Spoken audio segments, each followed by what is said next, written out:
Sa bahay na ito, wala kang karapatang magluksa. Hindi ka naman tunay na Salvador.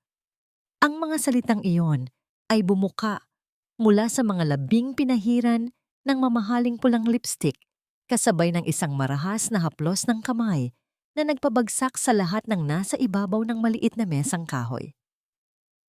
Ang palayok ng bagong lutong sinigang, ang kaisa-isang nakasinding kandila, at ang isang lantang larawan ay sabay-sabay na sumubsob sa malamig na marmol na sahig ng kusina. Ang mainit at maasim na sabaw ng sampalok ay gumapang na parang lason sa mga biyak ng semento. Dahan-dahang umabot at sumipsip sa gilis ng manipis at kupas na pantalon ni Theodora. Ang init ng kanyang niluto ay tila asidong kumagat sa kanyang balat. Ngunit ni isang kurap, ni isang daing, ay walang lumabas sa kanyang lalamunan. Nanatili siyang nakaluhod, araw ng kamatayan ng kanyang ina. 4:00 pa lang ng madaling araw ay naglakad na siya sa maputik na palengke, nakipagtalo sa magkakarne para sa pinakamurang hiwa ng baboy at iningatan ang bawat sentimo mula sa barya-baryang natitira sa kanyang bulsa upang maipagluto ang nag-iisang babaeng nagmahal sa kanya ng totoo. Isang tahimik na alay sana sa sulok ng isang malaking mansyon kung saan siya ay itinuturing na hangin. Ngunit ngayon, ang pagmamahal na yon ay nakakalat sa sahig, hinahalo ng dumi at niyuyurakan ng matulis na sapatos ni Doña Esperanza. Umaalingasawang pamilyar at nakasusuyang amoy ng pinaghalong Chanel numero 5 at matapang na hairspray na nagmumula sa ginang. Pilit na tinatabunan ang simpleng amoy ng sinigang na paborito ng ina ni Dora. Tingnan mo nga iyang ginagawa mo sa kusina ni Mama. Dora, nagkakalat ka na naman ng dumi. Isang baritonong boses ang umalingaw-ngaw mula sa pasilyo. Pumasok si Marco, ang lalaking pinangakuan niya sa harap ng altar. Suot nito ang isang malinis at nakapaplansang terno na mismong mga nanginginig na kamay ni Dora ang naghanda kinagabihan. Hindi man lang tumingin si Marco sa mga mata ng kanyang asawa. Sa halip, ang kanyang makintab na sapatos na gawa sa balat ng baka mula sa Italia ay walang pakundangan na humakbang pasulong. Ang bigat ng kanyang paa ay mismong bumagsak sa kaisa-isang tangkay ng puting chrysanthemum. Ang bulaklak na binili ni Dora, kapalit ng hindi niya pagkain ng almusal. Ang mga inosente at puting talulod ay nadurog, nabaon sa mantika at sabaw na nakakalat sa lapag. Kung may halaga ang pamilya mo, hindi ka sana pulubin ng pakasalan kita. Dagdag ni Marco, ang boses ay puno ng pagkasuklam habang pinapagpag ang dulo ng kanyang manggas na para bang ang hangin sa paligid ni Dora ay may nakahahawang sakit. Linisin mo yan. May mga bisita kaming darating mamaya. Nakakahiya kung makikita nilang ganyan ang itsura ng bahay. Ang sikmura ni Dora ay bumaliktad, hindi dahil sa gutom, kundi dahil sa isang matinding pagduduwal sa lantarang panlilinlang na nakabalot sa pamilyang ito. Isang malamig na hanging tila galing sa yelo ang gumapang mula sa talampakan niya pataas sa kanyang gulugod. Binabalot ang kanyang buong pagkatao ng isang pamamanhid na mas malalim pa sa kamatayan. Walang luha. Ang mga luha ay para sa mga taong may inaasahang awa. At matagal na niyang natutunan na ang awa ay isang banyagang salita sa apelyidong Salvador. Ang tanging nararamdaman niya ngayon ay isang nakapanginginig na hiya, hindi para sa kanyang sarili, kundi para sa kaluluwa ng kanyang ina na kinailangan pang masaksihan ang ganitong klaseng pambabastos. Ganito na lang ba ang halaga ko? Isang katanungang paulit-ulit na umiikot sa isipan ni Dora. Isang basahan na tagasalo ng dumi na pinapaalalahanan araw-araw ng kanilang pekeng utang na loob. Iniwan siya ng mag-ina sa madilim na kusina. Ang bawat hakbang nila palayo ay isang patunay ng kanilang kapalaluang walang hangganan. Mabagal na inabot ni Dora ang nadurog na piraso ng porselanang palayok. Ang matalim na dulo nito ay bumaon sa gilid ng kaniyang hintuturo. Isang mainit at pulang likido ang umagos. Humalo sa malamig na sabaw sa sahig. Pinagmasdan niya ang sariling dugo. Ang sakit ng hiwa ay gumising sa isang bahagi ng kaniyang utak na 5 taon na niyang ibinaon sa ilalim ng pagiging isang martir na manugang. Iniangat niya ang kaniyang paningin. Sa ibabaw ng refrigerator, nakaipit sa ilalim ng isang makapal na libro, ay ang dulo ng isang opisyal na dokumento. Isang titulo ng lupa na pilit na ipinasanla ni Doña Esperanza. Hindi nila alam na ang bawat letra, ang bawat pirma sa kapirasong papel na yon at ang mismong lupang kinatitirikan ng mansyong ipinagmamalaki nila ay nakapangalan sa isang imperyong pag-aari ng babaeng nakaluhod ngayon sa harap ng basag na palayok. Hinawakan ni Dora ang lamog na bulaklak na natapakan ng kanyang asawa. Ang kaniyang mga mata, na kanina ay puno ng tahimik na pananabik sa kaniyang ina, ay napalitan ng isang patay at walang emosyong titig. Ang mga Salvador ay nangangailangan ng isang alipin at binigyan niya sila ng sapat na panahon para magpakasaya sa ilusyong sila ang hari. Ngunit ang oras ng pagluluksa ay tapos na. Ang amoy ng kloro ay sumasakal sa kanyang hininga, humahalo sa singaw ng mainit na tubig na nagpapalambot sa mga mantsa ng pawis sa kwelyo ng mga polo ni Marco.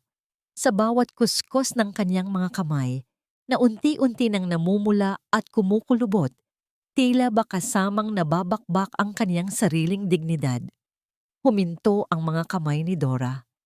Isang kakaibang bango ang biglang humalo sa matapang na amoy ng sabon. Isang amoy na hindi kailanman nanggaling sa kanya. Isang bango na kasing tamis ng banilya ngunit kasing talim ng patalim. Inilapit niya ang ilong sa puting telang lino na hawak niya. Doon, sa may bahagi ng balikat, ay may bakas ng matingkad na lipstick at ang halimuyak ng isang babaeng kayang bumili ng isang buong bote ng pabango na katumbas ng 3 buwan nilang panggastos sa kuryente. Huwag mong masyadong amuyin, Dora. Baka mahilo ka sa katotohanang hindi ikaw ang huling kayakap ng asawa mo kagabi. Ang boses ni Celia ay parang kagat ng langgam, maliit pero nakaiirita. Nakasandal ang pinsan ni Marco sa hamba ng pintuan ng labanderya habang pinaglalaruan ang kaniyang bagong gawang kuko na kulay ginto. Look at you. Mukha kang basahan na isinawsaw sa Zone Rocks. Hindi ko talaga maintindihan kung bakit hanggang na ngayon hinahayaan ka pa ni Kuya Marco na manatili rito. Patuloy ni Celia, ang kanyang mga mata ay puno ng mapanghusgang titig mula ulo hanggang paa ni Dora. Kung wala ka, mas gaganda ang buhay ng kuya ko. Mas bagay sa kanya ang isang babaeng marunong magdala ng sarili, hindi yung amoy bawang at Zone Rocks palagi. Hindi sumagot si Dora. Itinuloy niya ang paglalaba, kahit na ang hapdi ng sabon ay pumasok na sa mga sugat sa kanyang daliri na nakuha niya mula sa pagkabasag ng palayok kanina. Ang bawat salita ni Celia ay parang martilyo na nagpapako sa kanya sa sahig ng kahihiyan, sa tinatawag nilang hiya. Alam mo, utang na loob mo sa amin ang bawat butil ng kanin na isinusubo mo. Muling hirit ni Celia, habang dahan-dahang lumalapit at sinisipa ang timba ng tubig na nasa paanan ni Dora. Tinanggap ka namin noong wala ka, noong pulubi ka pa. Pero parang wala ka namang silbi, kahit anak, hindi mo mabigyan si Marco. Isang baog na palamunin. Tumigil ang paggalaw ng mga kamay ni Dora sa loob ng planggana. Ang tubig ay hindi na gumagalaw, tila ba nakikisama sa biglang pagtahimik ng paligid. Ang salitang baog ay bumaon sa kanyang dibdib, hindi dahil totoo ito, kundi dahil alam niya kung gaano karaming gabi ang kanyang inilaan sa pagdarasal habang ang asawa niya ay nasa bisig ng iba. Dahan-dahang tumingala si Dora. Ang kanyang buhok ay basa ng pawis, nakadikit sa kaniyang maputlang noo. Ngunit ang kaniyang mga mata, ang mga matang laging nakayuko, ay sandaling kumislap ng isang kakaibang liwanag na nagpatigil sa tawa ni Celia. Ang utang na loob, Celia, ay parang tubig sa butas na balde. Kahit gaano karami ang isalin mo, kung ang sisidlan ay sira, Kailanman ay hindi ito mapupuno. Mahinahon, ngunit mariing sabi ni Dora. Anong sabi mo? Anggel ni Celia, akmang susugod ngunit napatigil ng marinig. Ang tawag ni Doña Esperanza mula sa itaas. Dora, halika rito sa opisina ko. Ngayon din. Ang boses ng matandang babae ay puno ng awtoridad na hindi matatanggihan. Iniwan ni Dora ang kanyang labahin. Pinunasan niya ang kanyang mga kamay sa kanyang kupas na tapis, ngunit ang pamumula ng kanyang balat ay hindi nawala. Pagpasok niya sa opisina, ang bango ng mamahaling kahoy at aircon ay bumalot sa kanya. Nakaupo si Doña Esperanza sa likod ng malaking mesa, may hawak na pluma at ilang piraso ng papel. Sa tabi nito ay si Marco na hindi man lang nag-abalang tumingin sa kanyang asawa. Pirmahan mo ito? Utos ni Doña Esperanza. Sabay tulak ng isang dokumento patungo sa dulo ng mesa. Ano po ito, Mama? Tanong ni Dora. Ang kaniyang boses ay halos pabulungi. Isang garantiya para sa dagdag na puhunan ng negosyo ni Marco. Kailangan ng bangko ng isa pang pirma bilang co-borrower. Dahil asawa ka, ikaw ang pipirma. Paliwanag ng matanda. Ang mga mata ay nakatitig ng matalim kay Dora. Huwag ka nang magtanong ng marami. Gawin mo na lang ito bilang ganti sa lahat ng basurang itinapon namin para lang manatili ka sa pamilyang ito. Tumingin si Dora kay Marco. Ang lalaking kaniyang minahal ay nakatitig lamang sa kaniyang relo. Tila ba naiinip sa bawat segundong dumadaan. Marco, alam mo bang ang halaga ng pipirmahan ko ay hihigit pa sa lahat ng ari-arian na meron tayo? Tanong ni Dora. Lumingon si Marco. Ang kaniyang mukha ay bakas ng matinding pagkayamot. Pirmahan mo na lang, Dora. Huwag kang mag-inarte na parang naiintindihan mo ang takbo ng pera. Ang trabaho mo lang ay sumunod. Utang na loob mo ito sa amin, di ba? Ngayon mo patunayan na may silbi ka. Inabot ni Dora ang pluma. Ang kaniyang kamay ay hindi nanginginig. Sa katunayan, nararamdaman niya ang isang kakaibang lamig na bumabalot sa kaniyang buong pagkatao. Alam niya ang nakasulat sa papel. Alam niya na ang dokumentong ito ay hindi para sa negosyo, kundi isang bitag na magbabaon sa kanila sa utang kapag hindi ito nabayaran sa takdang panahon. At alam niya ang isang bagay na hindi nila alam. Ang bangkong nagpapautang sa kanila ay isa sa mga maliliit na sangay ng Rias Holdings. Isang mabilis na galaw ng pluma at ang kaniyang pirma ay nandoon na. Isang pirma na sa tingin nila ay tanikala na magtatali sa kaniya habang buhay. Ngunit sa totoo ay ang susi na magbubukas ng pinto ng kanilang sariling impyerno. Tapos na po, sabi ni Dora, bago dahan-dahang tumalikod. Mabuti naman, bumalik ka na sa labada mo. May mantsa pa ang paborito kong polo. Pahabol na sigaw ni Marco. Paglabas ni Dora sa pinto, isang manipis na ngiti ang sumilay sa kaniyang mga labi. Isang ngiting hindi nakikita ng sinuman. Dinukot niya ang kaniyang cellphone sa bulsa ng tapis at mabilis na nag-type ng mensahe para kay Mang Esteban. The bait is taken. Prepare the final audit for Rias Holdings. Let them celebrate for one last night. Ang ingay ng mga tawanan at tunog ng nag-uumpugang mga basong kristal ay parang libu-libong karayom na tumutusok sa pandinig ni Theodora.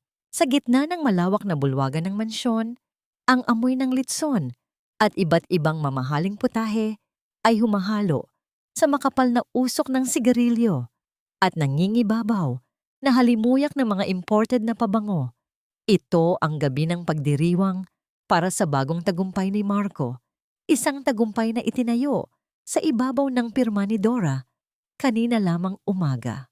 Habang ang mga bisita ay nakasuot ng mga telang galing pa sa Paris at Milan, si Dora ay nananatiling nakasuot ng kaniyang lumang uniforme, isang kupas na kamiseng puti at itim na palda na ilang beses na niyang tinahiyan ang laylayan. Siya ang nagsisilbing anino sa sarili niyang bahay, ang tagapagdala ng mga tray ng hors d'oeuvres at tagasalin ng alak sa mga taong hindi man lang siya tinitingnan sa mga mata. Dora, more wine here. Napakabagal mo talagang kumilos. Malakas na tawag ni Celia na kasalukuyang nakapaligid sa isang grupo ng mga asawa ng mga politiko. Lumapit si Dora. Ang kaniyang mga binti ay nanginginig na sa pagod matapos ang maghapong paglilinis at pagluluto. Habang maingat niyang isinasalin ang mapulang alak sa baso ni Celia, isang sadyang pagkislot ng siko ng dalaga ang naging dahilan upang tumagilid ang bote. Ang mapulang likido ay parang dugong dumanak, bumuhos sa puting mantel at tumalsik sa laylayan ng mamahaling cocktail dress ni Celia. Kasabay nito, ang baso ay nahulog sa sahig at nagkapira-piraso. Ang tunog ng pagkabasag ay tumahimik sa buong paligid, sapat na upang makuha ang atensyon ng lahat, kabilang na si Marco at Doña Esperanza. Diyos ko, Dora, napakatanga mo talaga. Hiyaw ni Celia, na akala mo ay namatayan sa tindi ng kaniyang pag-arte. Look at my dress. Mas mahal pa ito sa buong buhay mo. Lumingon si Marco mula sa kaniyang pakikipagtawanan sa isang magandang babaeng nakapula. Ang kaniyang mukha ay namula sa galit, hindi dahil sa nangyari sa pinsan, kundi dahil sa kahihiyang idinudulot ni Dora sa harap ng kaniyang mga kasosyo sa negosyo. Wala ka na ngang silbi, nakakasira ka pa ng gabi. Mabilis na lumapit si Marco at marahas na hinawakan si Dora sa braso. Pilit itong hinila palayo sa gitna ng bulwagan. Umalis ka rito, pumunta ka sa kusina at doon ka mabulok. Nakakahiya kang ipakita sa mga tao. Habang hila-hila siya ni Marco, nakita ni Dora ang mapanuring ngiti ni Doña Esperanza mula sa malayo. Ang matandang babae ay tila nasisiyahan sa bawat patak ng kahihiyang natatanggap ng kaniyang manugang. Sa loob ng madilim na kusina, itinulak ni Marco si Dora sa gilid ng niyang lababo. Huwag kang lalabas dito hanggat hindi tapos ang party. At bukas, huwag kang mag-aabalang magluto. Wala na akong gana sa mga luto mong amoy usok. Padabog na lumabas si Marco, iniwan ang katahimikan na tila ba isang mabigat na kumot na bumabalot kay Dora. Huminga ng malalim ang babae, hinawakan niya ang kanyang braso na namumula pa sa higpit ng pagkakahawak ng asawa. Ngunit sa halip na luha, ang lumabas sa kanyang mga mata ay isang malamig at matalim na titig. Isang mahinang hakbang ang narinig niya sa likuran, si Mang Esteban, ang matandang tagapangalaga ng hardin at ang tanging taong nakakaalam kung sino talaga siya. Lumapit ang matanda. Dala ang isang puting napkin na tila ba may pinupunasan lang. Ma'am, heto na po. Bulong ni Mang Esteban habang mabilis at maingat na inilalagay ang isang maliit na itim na USB sa kamay ni Dora. Lahat ng ebidensya ng paglustay ni Sir Marco sa pondo ng Reyes Holdings, pati na ang mga lihim na pakikipagkita niya sa babaeng nakapula sa labas. Nandito na po. Naramdaman ni Dora ang bigat ng maliit na piraso ng plastik sa kaniyang palad.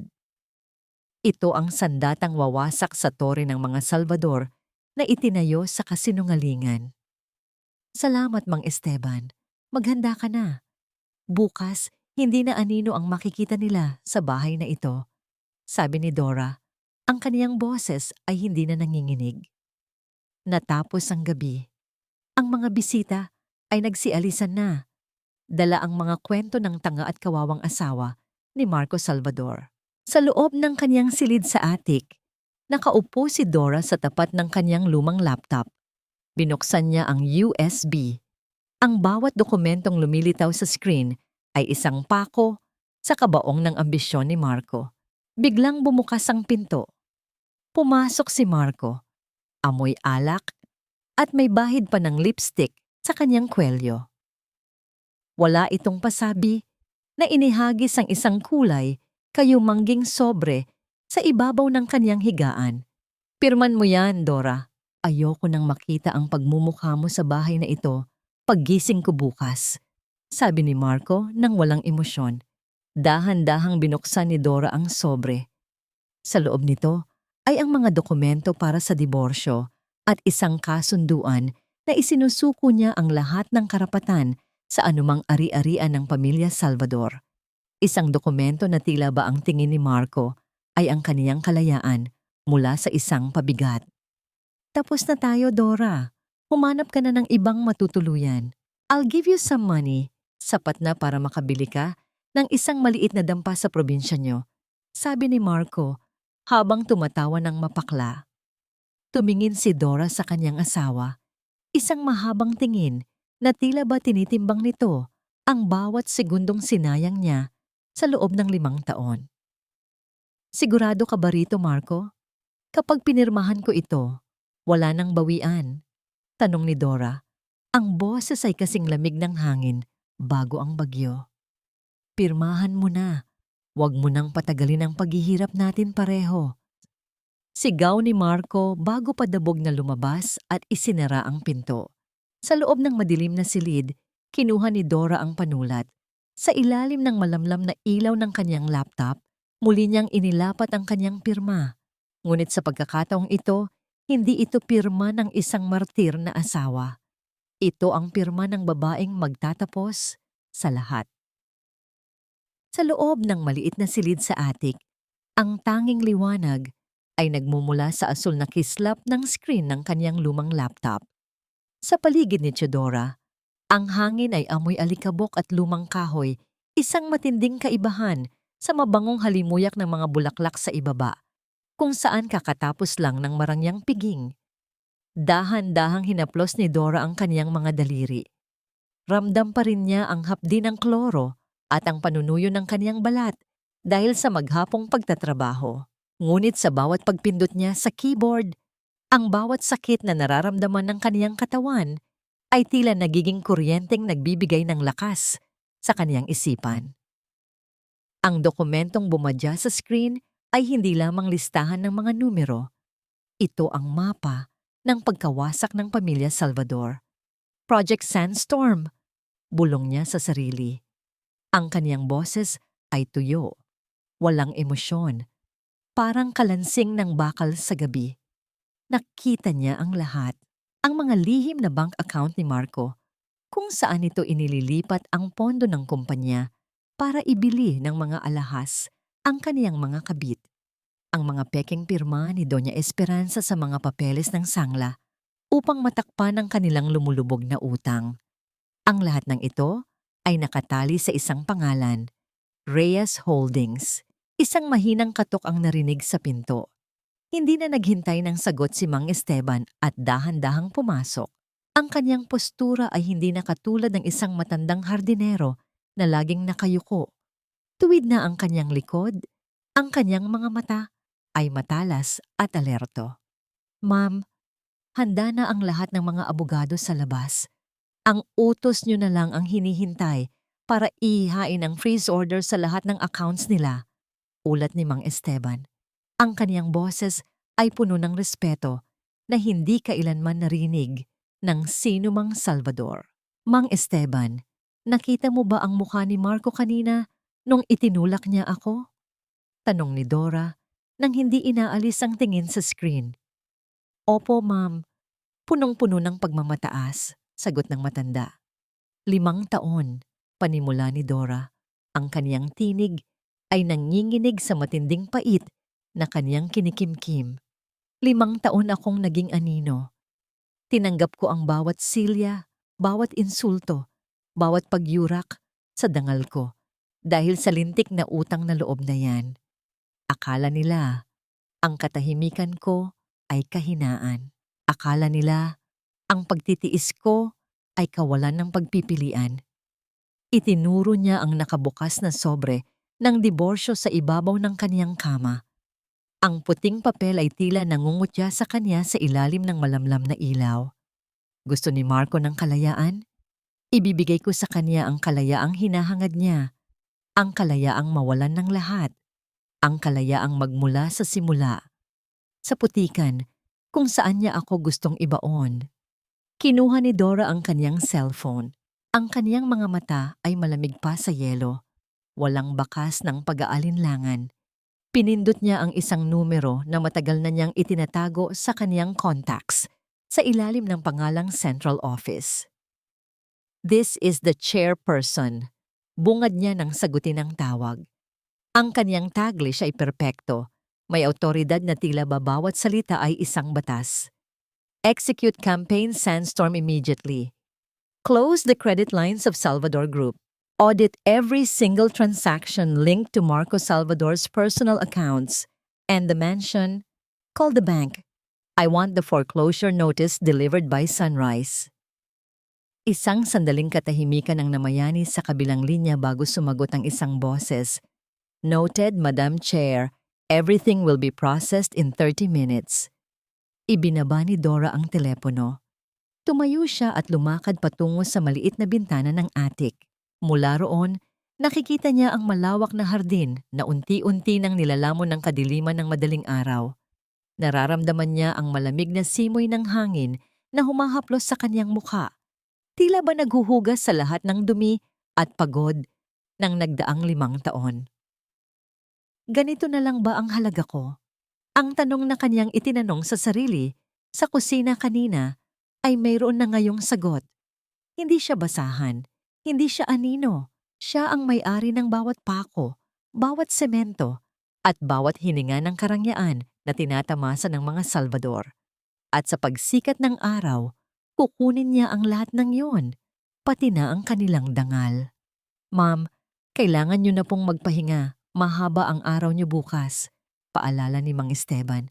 Lumingon si Dora, isang tipid, at misteryosong ngiti ang sumilay sa kanyang mga labi. Hindi ako pagod, Mang Esteban. Sa katunayan, ngayon lang ako ulit nakaramdam na buhay ako. Kinuha niya ang kaniyang lumang tapis na nakasabit sa likod ng pinto.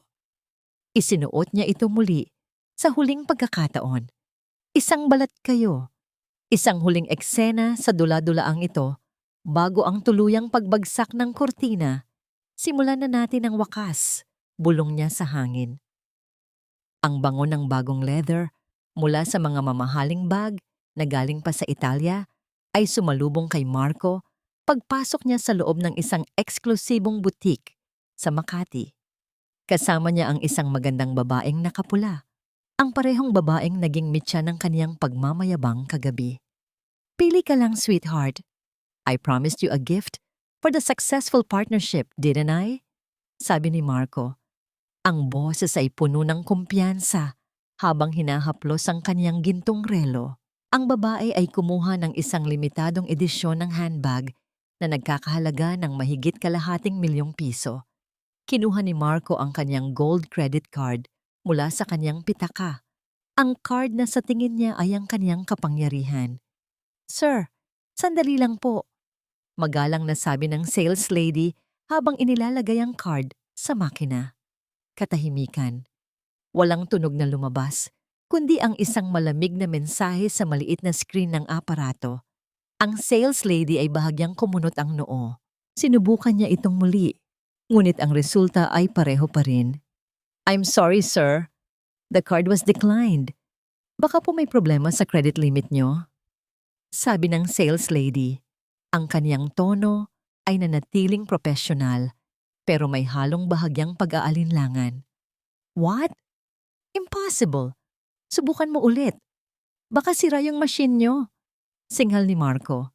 Nararamdaman niya ang init na dahan-dahang umaakyat sa kaniyang leeg. Ang hiya ay nagsisimulang sumunog sa kaniyang muka dahil sa mga matang nakatingin sa kanya mula sa ibang mga mamimili. Sir, tried it thrice. Declined po talaga. Do you have another card? Inilabas ni Marco ang kaniyang platinum card, ang kaniyang business card, at maging ang kaniyang personal na ATM. Ngunit sa bawat pagsubok, ang tanging natatanggap niya ay ang parehong sagot. Declined. Account frozen. Call your bank. Sweetheart, what's happening? Sabi mo you're the boss of Salvador Group? Bulong ng babaeng kasama niya, ang kanyang boses ay puno na ng inis sa halip na paghanga. Sandali lang, baka nagkamali lang ang accounting. Galit na sigaw ni Marco bago hinila ang babae palabas ng butik. Sa kabilang panig ng lungsod, si Doña Esperanza ay nasa isang marangyang spa. Ang kanyang mukha ay balot ng mamahaling putik at ang kaniyang mga kuko ay kasalukuyang nililinis. Ngunit ang kanyang katahimikan ay nabasag nang lumapit ang manager ng spa. Madam, pasensya na po. Pero tumawag po ang bangko. Your personal account has been flagged. Hindi po namin ma-process ang payment nyo. Paliwanag ng manager. Ang kaniyang boses ay sapat na malakas para marinig ng ibang mga marangyang ginang sa paligid. How dare you? Alam mo ba kung sino ako? Bulyaw ni Doña Esperanza habang pilit na itinatago ang kaniyang panginginig. Pag-uwi nila sa mansyon, ang hangin ay mabigat at puno ng tensyon. Naabutan nila si Dora sa kusina. Suot ang kaniyang lumang tapis. Tila ba walang alam sa nangyayaring kaguluhan. Kasalukuyan siyang naghihiwa ng mga gulay para sa hapunan. Dora, anong ginawa mo sa accounts? Sigaw ni Marco pagpasok pa lang ng pinto.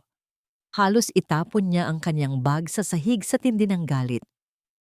I was humiliated today. In front of my partner.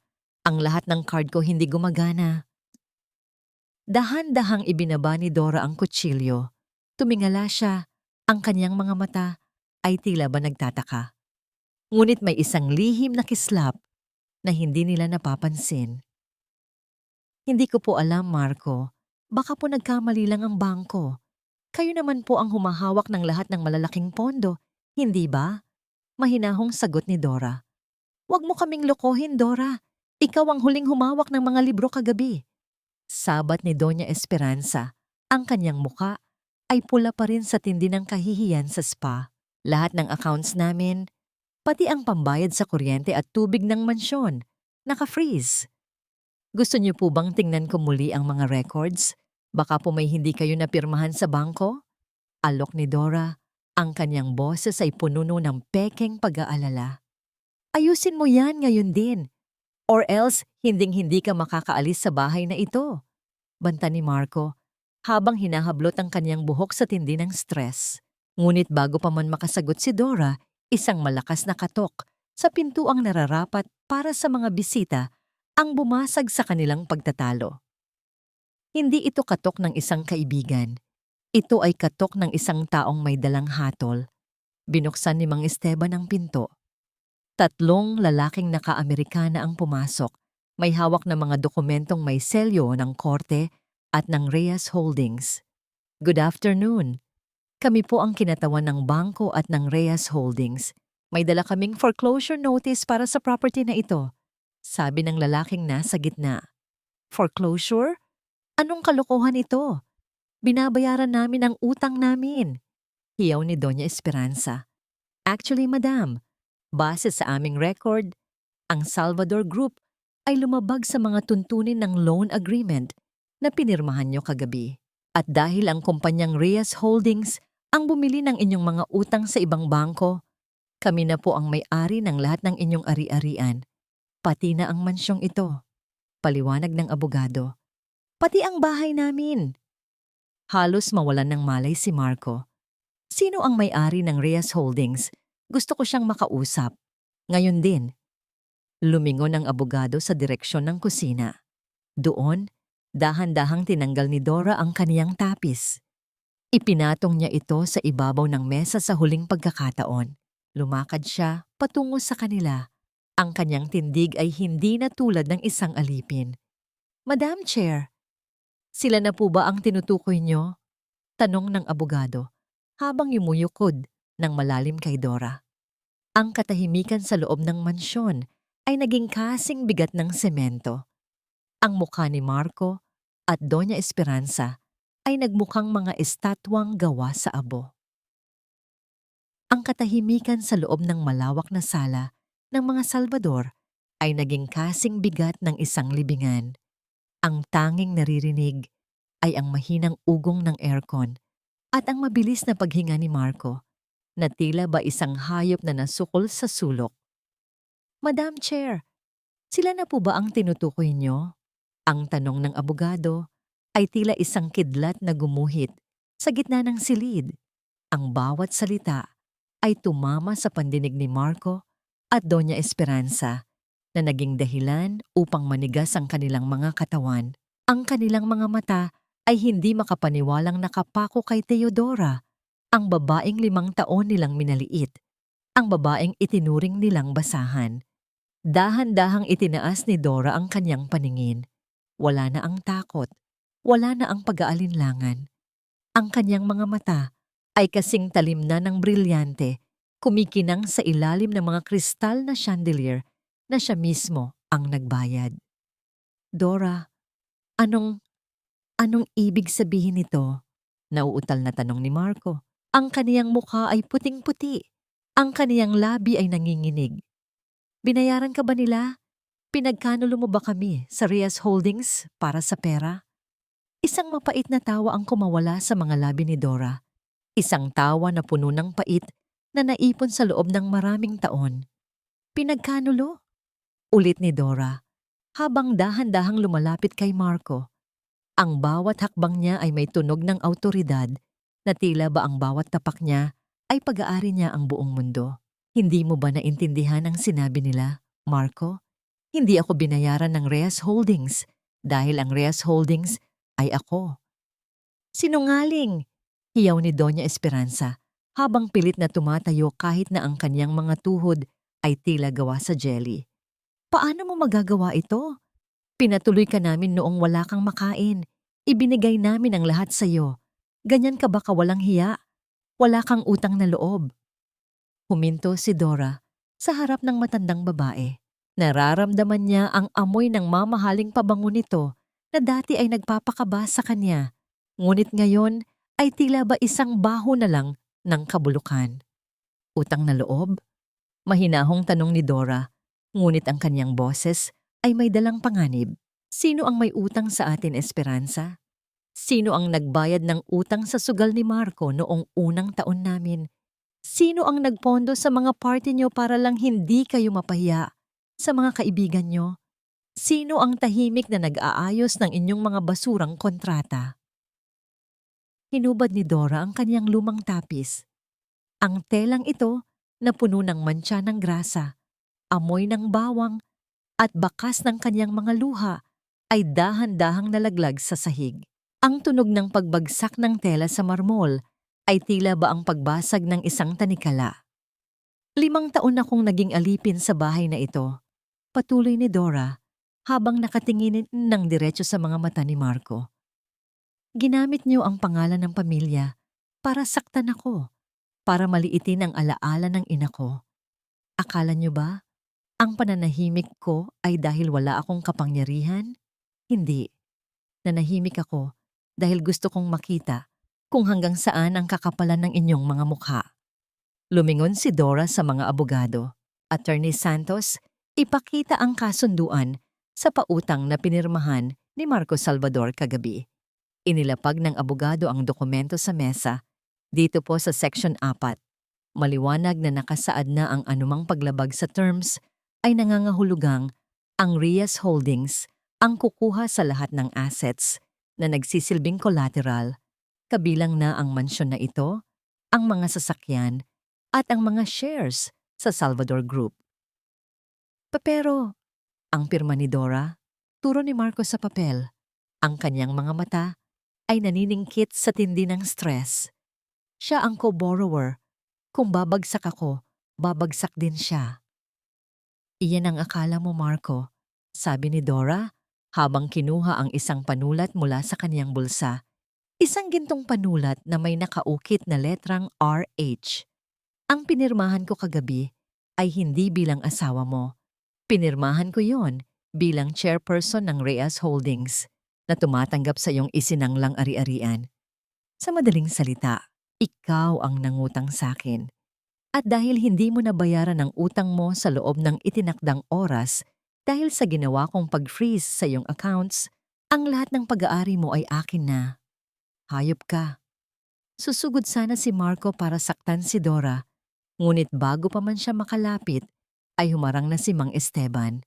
Ang dating mahiyaing hardinero ay tila naging isang pader na bakal.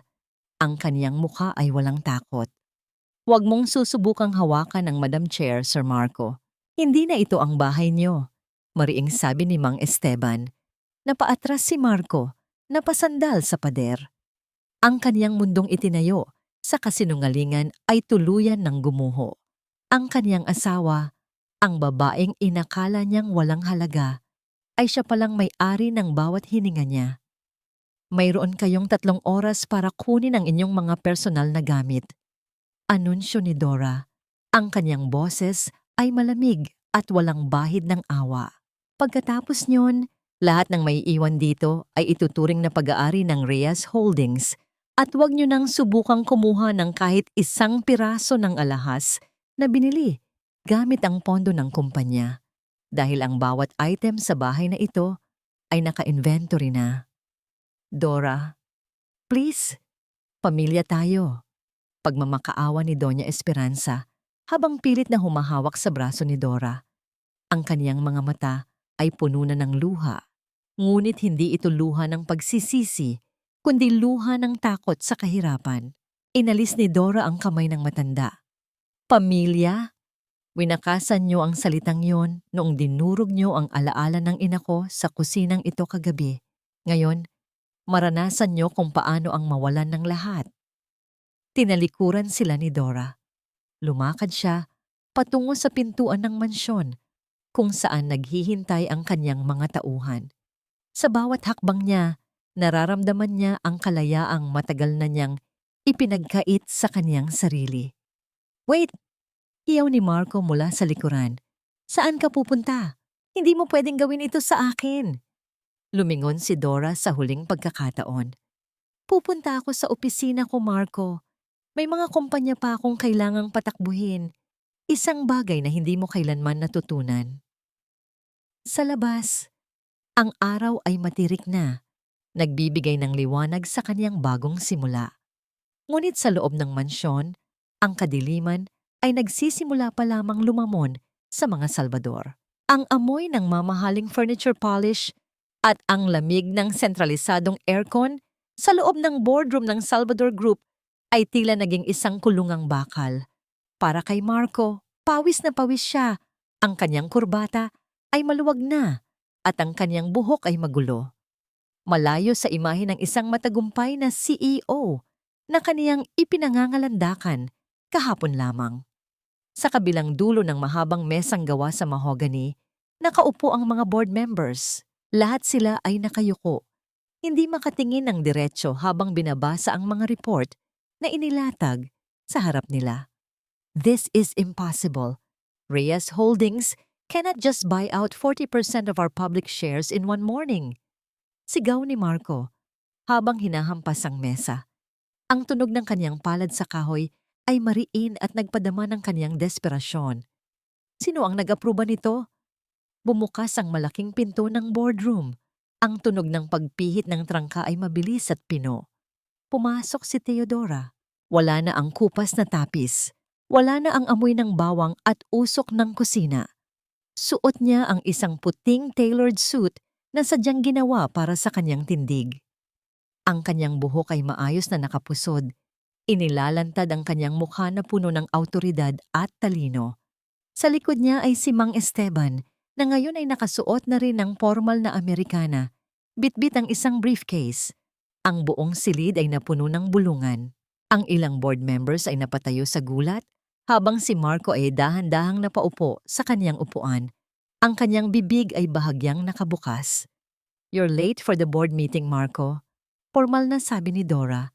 Ang kaniyang boses ay kalmado. Bawat pantig ay may bigat na tila ba isang pinal na hatol. Umupo si Dora sa kabilang dulo ng mesa, ang upuan na nakalaan para sa chairperson. Gentlemen, I believe you've already received the notice. Effective 10 minutes ago, Reyes Holdings has completed the hostile takeover of Salvador Group, and as the majority shareholder, I am now exercising my right to restructure the management. Dora? Huwag mong gawin ito. Pag-usapan natin ito sa bahay. Pakiusap ni Marco. Ang kaniyang boses ay gumaralgal na. I'm your husband. We are family. Tiningnan siya ni Dora ng diretso. Ang kaniyang mga mata ay walang bakas ng emosyon, kasing lamig ng marmol na sahig ng kanilang mansyon. Family? You signed the divorce papers, Marco. You wanted me out of your life because I was a pabigat, remember?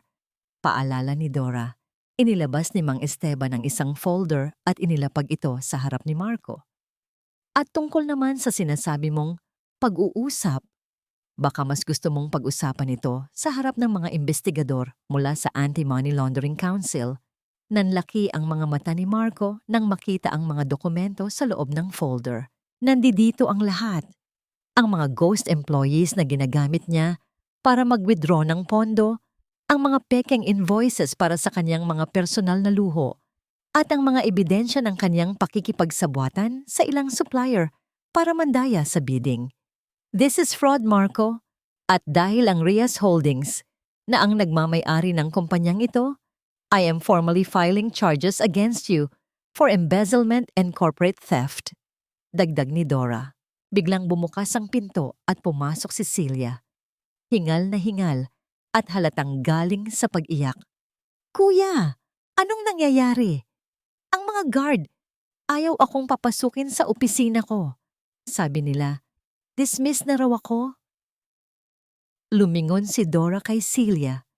Isang manipis na ngiti ang sumilay sa kaniyang mga labi. Celia, your position as marketing consultant was based on nepotism, not merit. At dahil napatunayan sa audit na ginamit mo ang pondo ng kumpanya para sa iyong mga luxury trips, kasama ka sa mga ide-demanda. Dora, you bitch! Akala mo ba mapapabagsak mo kami? Susugod sana si Celia, ngunit mabilis siyang nahawakan ng dalawang security personnel na kasunod ni Dora. I didn't bring you down, Celia.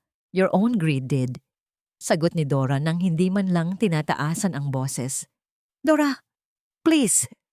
Si Mama. Isipin mo si Mama Esperanza. Hindi niya kakayanin ito. Pagmamakaawa ni Marco habang dahan-dahang lumuluhod sa tabi ng mesa. Ang kaniyang pagmamataas ay tuluyan ng naglaho, napalitan ng isang nakakaawang anyo ng isang taong huling-huli sa akto. Ang iyong ina ay kasalukuyang kinakausap ng mga sheriff sa mansyon, balita ni Dora.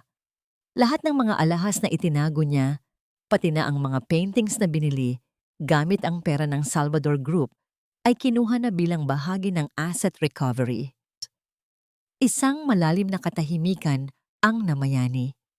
Nararamdaman ni Dora ang bigat ng tagumpay na ito, ngunit sa loob niya, may isang bahagi ng kaniyang puso na sa wakas ay nakakahinga na. Wala na ang amoy ng lansa, wala na ang hapdi ng sabon. Ang nararamdaman na lang niya ay ang malamig at malinis na hangin ng katarungan. Security, please escort Mr. Salvador and Miss Navarro out of the building. They are no longer part of this organization. Actually, they are no longer welcome on any property owned by Reyes Holdings. Utos ni Dora. Habang kinakaladkad palabas si Marco at Celia, ang kanilang mga hiyaw ng galit at pakiusap ay unti-unting humihina hanggang sa muling tumahimik ang boardroom. Lumingon si Dora sa mga natitirang board members. Ngayon, simulan natin ang tunay na trabaho. We have a company to save from the mess these people created. Ang init ng sikat ng araw sa labas ng mansyon ay tila naging isang malupit na latigo na humahagupit sa balat ni Doña Esperanza. Hindi siya sanay sa ganitong init. Ang kanyang buong buhay ay nakakulong sa loob ng mga silid na may aircon at bintanang may makakapal na kurtina. Ngunit ngayon, nakatayo siya sa gilid ng kalsada. Sa tapat ng malaking bakal na pintuang dati, ay siya ang nagmamay-ari.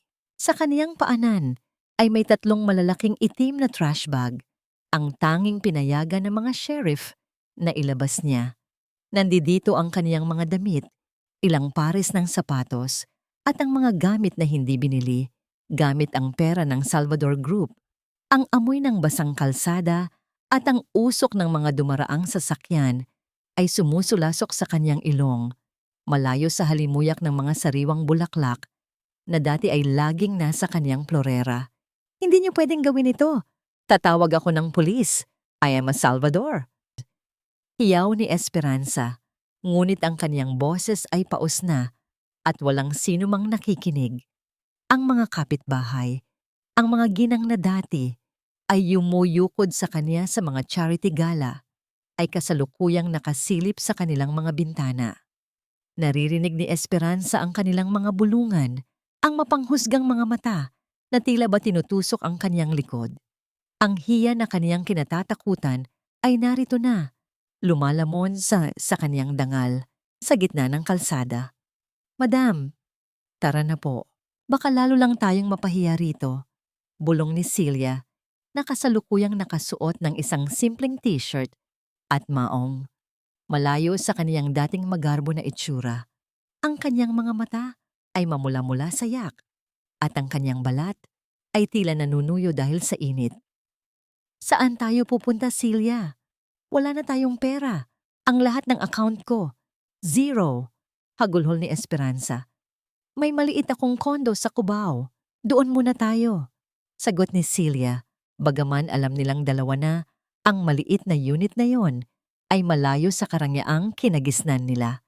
Habang nag-aabang sila ng taxi, isang bagay na hindi nila ginawa sa loob ng ilang dekada, isang itim na Mercedes-Benz ang dahan-dahang huminto sa kanilang tapat. Bumukas ang bintana sa likuran. Doon, sa loob ng malamig at mabangong sasakyan, nakaupo si Dora. Ang kanyang mukha ay kalmado, walang bakas ng galit, kundi isang malalim na kawalan ng pakiramdam. Tiningnan niya ang kaniyang dating biyenan na ngayon ay mukhang isang matandang pulubi sa gilid ng daan. "Dora, Dora anak, tulungan mo kami," pagsusumamo ni Esperanza habang pilit na kinakatok ang bintana ng sasakyan. "Nagkamali kami. Patawarin mo kami. Hindi namin alam na ikaw pala ang may-ari ng lahat. We can start over, please." Tumingin si Dora kay Esperanza. Ang kaniyang boses ay mahina, ngunit sapat na para marinig ng matanda. "Ang pagpatawad ay libre, Esperanza, pero ang tiwala at ang buhay na ninakaw niyo sa akin, iyon ang kailangan niyo pang pagbayaran. At tungkol sa simula, binibigyan ko kayo ng pagkakataong gawin yon mula sa putikan kung saan niyo ako gustong ibaon noon." "Dora, please, si Marco. Nasa kulungan siya. Kailangan niya ng piyansa," sigaw ni Celia. Ang piyansa ni Marco ay itinakda ng korte batay sa bigat ng kaniyang pagnanakaw. Sagot ni Dora, "Hayaan niyo siyang manatili roon. Mas ligtas siya sa loob kaysa sa labas dahil marami siyang pinagkakautangang mga tao na hindi kasing mabait ko." Itinaas ni Dora ang bintana ng sasakyan. Ang tunog ng pagsara nito ay pino, isang pinal na paghihiwalay ng kanilang mga mundo. Habang umaandar ang sasakyan palayo, nakita ni Dora sa side mirror ang imahe ni na Esperanza at Celia na pilit na isinasakay ang kanilang mga trash bag sa isang lumang taxi. Ang kanilang mga mukha ay puno ng dumi at luha. Isang larawan ng ganap na pagkatalo. Dumiretso ang sasakyan ni Dora sa kumpanya. Ngunit bago siya pumasok sa kanyang opisina, huminto siya sa isang maliit na simbahan sa gilid ng kalsada. Pumasok siya sa loob. Ang lamig ng bato ng simbahan at ang amoy ng natutunaw na kandila ay nagbigay sa kanya ng kapayapaan. Naupo siya sa isang bakanting upuan at pumikit. Sa unang pagkakataon sa loob ng 5 taon, hindi na siya natatakot na umuwi. Hindi na siya natatakot na makarinig ng mga masasakit na salita. Ang kaniyang mga kamay ay hindi na nanginginig sa pagod o sa takot. Ngunit ang kaniyang telepono ay muling tumunog. Isang tawag mula sa kulungan. "Madam Chair, tumatawag po si Mr. Salvador." Sabi niya, "May mahalaga siyang sasabihin sa inyo tungkol sa inyong ina. Isang lihim na hindi niyo raw alam." Ulat ng kanyang sekretarya sa kabilang linya. Napadilat si Dora. Ang kanyang puso ay biglang bumilis ang tibok. Isang lihim tungkol sa kanyang ina. Isang bagay na itinatago ng mga Salvador sa loob ng maraming taon. "Anong lihim?" tanong ni Dora. Ang kaniyang boses ay muling naging matalas. Ayaw niya pong sabihin sa telepono.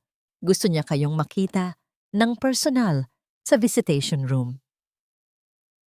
Ang alingasaw ng luma at maruming disinfectant na humahalo sa amoy ng pawis at kalawang ay sumalubong kay Teodora pagpasok niya sa loob ng visitation room ng City Jail. Ang bawat hakbang niya sa bitak-bitak na semento ay tila ba nagiiwan ng bakas ng kanyang kapangyarihan. Isang matinding kaibahan sa mga taong nakapaligid sa kanya na may mga mukhang lupaypay at puno ng kawalan ng pag-asa. Sa likod ng makapal na salamin at mga rehas na bakal, nakaupo si Marco. Wala na ang kaniyang mamahaling terno. Suot niya ang kulay kahel na uniforme ng bilanggo na tila ba naging isang selyo ng kaniyang kabiguan. Ang kaniyang buhok ay magulo. Ang kaniyang mga mata ay may malalalim na itim na bilog at ang kaniyang balat ay tila naninilaw sa ilalim ng malamlam na ilaw ng kisame. Dahan-dahang naupo si Dora. Ang kaniyang sutlang blusa ay kasing puti ng mga ulap, isang simbolo ng kaniyang kalinisan sa gitna ng maruming mundong kinasasadlakan ni Marco. Inangat niya ang telepono para makausap ang kaniyang asawa. Anong lihim ang sinasabi mo, Marco? Bungad ni Dora. Ang kaniyang boses ay walang anumang pahiwatig ng emosyon, kasing lamig ng bakal na rehas na naghihiwalay sa kanila. Isang mapait na ngiti ang sumilay sa mga labi ni Marco. Dora, akala mo ba, nagkataon lang na naging pulubi ang ina mo bago siya mamatay? Akala mo ba, malas lang ang dahilan kung bakit nawala ang lahat ng ari-arian niyo sa probinsya? Naramdaman ni Dora ang biglang paglamig ng kanyang mga kamay. Ang alaala ng kanyang ina, ang babaeng nagtiis sa hirap at namatay na may bitbit na kahihiyan, ay muling sumariwa sa kanyang isipan. Anong ibig mong sabihin? Tanong ni Dora. Ang kanyang boses ay bahagyang pumiyok, isang bitak sa kanyang matigas na baluti. Ang aking ina, si Doña Esperanza, panimula ni Marco habang inilalapit ang kanyang muka sa salamin. Siya ang nagayos ng lahat. Ang mga utang na pumatay sa negosyo ng tatay mo, ang pagkaka-freeze ng accounts ng ina mo noong kailangan niya ng pambayad sa ospital, lahat yun kagagawa ni Mama. Bakit? Pabulong na tanong ni Dora. Ang kaniyang dibdib ay tila pinipiga ng isang hindi nakikitang kamay.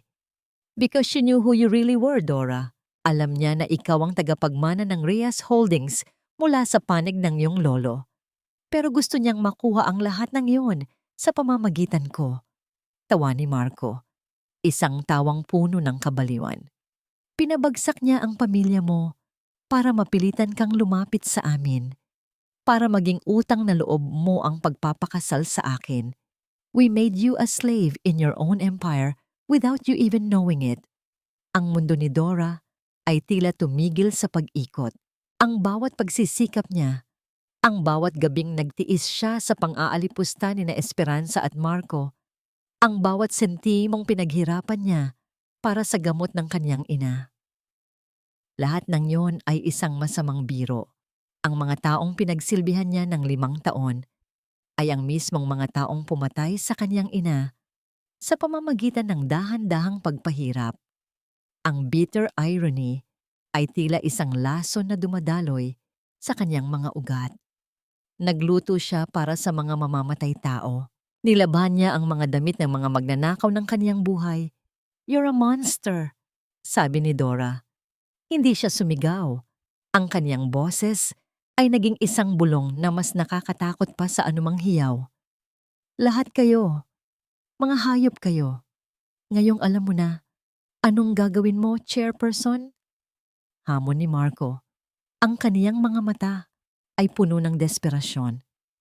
Tulungan mo akong makalabas dito at ibibigay ko sa iyo ang lahat ng dokumentong nagpapatunay sa ginawa ni Mama.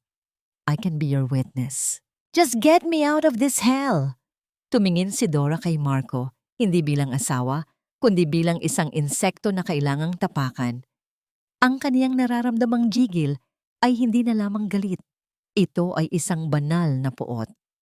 Salamat sa impormasyon, Marco, sabi ni Dora, habang dahan-dahang tumatayo. Pero hindi mo na kailangang maging witness dahil bago ako pumunta rito, nakuha na ng aking mga tauhan ang lumang vault ni Esperanza sa mansyon. Lahat ng ebidensya nandito na sa akin. Ano? Dora, wait! Huwag mo akong iwan dito! Sigaw ni Marco habang kinakalampag ang salamin. Ang tunog ng kaniyang mga palad sa makapal na kristal ay naging isang desperadong ritmo ng pagsisisi. Ipaparamdam ko sa inyo ang bawat segundong hirap na dinanas ng ina ko, pahayag ni Dora bago ibaba ang telepono. Hindi ka makakalabas dito, Marco, at ang iyong ina. Titiyakin ko na ang natitirang mga araw niya ay gugugulin niya sa isang lugar na mas malala pa sa kalsada. Lumakad si Dora palabas ng bilangguan. Ang sikat ng araw sa labas ay tila naghuhugas sa kanyang kaluluwa. Ngunit sa ilalim ng kanyang puting blusa, ang kanyang puso ay naging kasing tibay na ng bakal. Hindi na siya ang Theodora na umiiyak sa tabi ng basag na palayok ng sinigang. Siya na ang chairperson na maglilinis ng bawat bakas ng kabulukan ng mga Salvador. Sa loob ng kanyang sasakyan, kinuha niya ang isang lumang litrato ng kanyang ina. Hinaplos niya ang mukha nito. Nay, tapos na po, bulong niya. Hindi na tayo kailanman yuyuko. Ang simoy ng hangin sa sementeryo ay amoy sariwang damo at malinis na sampagwita, isang matinding kaibahan sa nakakasuffocate na amoy ng kulungan at ang mapanghing hangin sa maliit na kondo sa Cubao. Ang sikat ng araw ay hindi na mainit na tila nanunog. Ito ay tila isang malambot na haplos ng isang ina sa kaniyang anak. Dahan-dahang inilapag ni Theodora ang isang malaking kumpol ng mapuputing chrysanthemum sa ibabaw ng marmol na puntod ng kaniyang ina. Hindi na ito ang mga lantang talulot na nadurog sa ilalim ng sapatos ni Marco. Ang mga bulaklak na ito ay sariwa, matikas, at puno ng buhay, katulad ng kaniyang bagong pagkatao. Nay, wala na po ang mga Salvador, bulong ni Dora. Ang kaniyang boses ay payapa, walang halong galit, kundi isang malalim na kagaanan ng loob. Lahat sila nagbabayad na sa bawat luhang ibinuhos nyo dahil sa kanila. Sa malayo, natanaw ni Dora si Mang Esteban na nakatayo malapit sa sasakyan, binabantayan ang kaniyang seguridad ng may katapatang hindi matatawaran. Sa tabi nito ay ang kaniyang abogado. Nakakarating lang dala ang huling ulat ng kaso. Madam Chair, bungad ng abogado nang lumapit si Dora. Naipatupad na po ang warrant of arrest para kay Doña Esperanza. Ang ebidensya ng kanyang pagsabotahe sa inyong pamilya at ang ilegal na pagkuha sa inyong mga ari-arian sa probinsya ay sapat na para mabulok siya sa loob, kasama ang kanyang anak. Isang imahe ang pumasok sa isip ni Dora, ang imahe ni Esperanza na hinihila ng mga pulis mula sa kanyang maliit at mainit na kwarto, nagsusumigaw ng tungkol sa kanyang dangal habang ang kanyang mga mamahaling alahas ay isa-isang kinukumpiska bilang ebidensya. Ang kanyang hiya ay hindi na lamang isang personal na pakiramdam. Ito ay naging isang pampublikong tontonan sa lahat ng pahayagan. Hindi na naramdaman ni Dora ang kailangan pang manood. Ang kaniyang hustisya ay hindi nagmula sa pananakit, kundi sa katotohanan. How about Celia? Tanong ni Dora. Nagtatrabaho na po siya bilang isang tagalinis sa isang maliit na kumpanya sa labas ng Maynila. Sagot ng abogado. Lahat ng kaniyang mga credit cards ay kinansela at ang kaniyang pangalan ay nasa blacklist ng bawat bangko. Nararanasan niya na po ang buhay na dati ay ipinaparanas niya sa inyo. Tumango si Dora. Tumingin siya muli sa puntod ng kaniyang ina. Ang 5 taon ng kaniyang pagtitiis ay tila ba isang mahabang panaginip na sa wakas ay natapos na sa kaniyang paggising. Bumalik siya sa kumpanya, ang Rias Holdings. Ngunit sa pagkakataong ito, ang boardroom ay hindi na lugar ng labanan. Ito ay naging sentro ng kaniyang bagong proyekto, ang Reyes Salvador Foundation. Isang organisasyong nagbibigay ng legal at pinansyal na tulong para sa mga babaeng biktima ng bauhan kinte at manipulasyon. Dito natin ilalagay ang pondo na nakuha natin mula sa liquidation ng mga assets ni Marco. utos ni Dora sa kaniyang mga tauhan. Gusto ko na ang bawat sentimong ninakaw nila ay bumalik sa mga taong talagang nangangailangan. Habang papalubog ang araw, nakatayo si Dora sa balkonahe ng kanyang bagong opisina. Tanaw ang buong lungsod. Ang langit ay kulay kahel at lila. Isang magandang pagtatapos sa isang mahabang araw. Hindi na siya ang babaeng nakaluhod sa sahig ng kusina. Hindi na siya ang aninong sumusunod sa bawat utos. Siya si Teodora Reyes, isang babaeng marunong magpatawad sa sarili, ngunit marunong ding tumayo para sa katarungan. Ang kanyang mga kamay ay malinis na. Wala na ang amoy ng kloro, wala na ang hapdi ng sabon. Ang tanging nararamdaman niya ay ang bigat ng kanyang gintong relo at ang gaan ng kanyang kaluluwa. The past is a lesson, but the future is mine. Bulong niya sa hangin. Isang huling tingin sa larawan ng kanyang ina na nasa kanyang mesa, kinuha ni Dora ang kanyang bag at lumakad palabas. Ang bawat hakbang niya ay may tunog ng tiwala. Bawat galaw ay may bakas ng kalayaan. Ang dula ng mga Salvador ay tapos na, ngunit ang kwento ni Teodora ay nagsisimula pa lamang. Isang kwento kung saan ang bawat babae ay may karapatang maging bida, hindi bilang biktima, kundi bilang tagapagtanggol ng sarili niyang dangal.